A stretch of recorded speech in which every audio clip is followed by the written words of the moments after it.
ما كانش فيكم حد يتكلم. عايزين تفتروا على اخوكم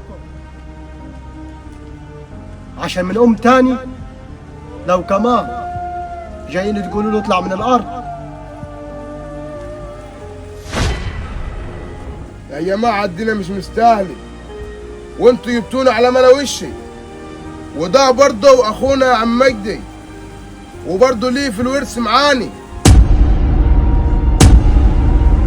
علي اسمع اللي لما اقوله لك، ملوش حاجه عنديني، ولو انت جات معاك شغل الصعبانيات اللي هو فيه دي فانت هتحصله زي ما هو ملهوش.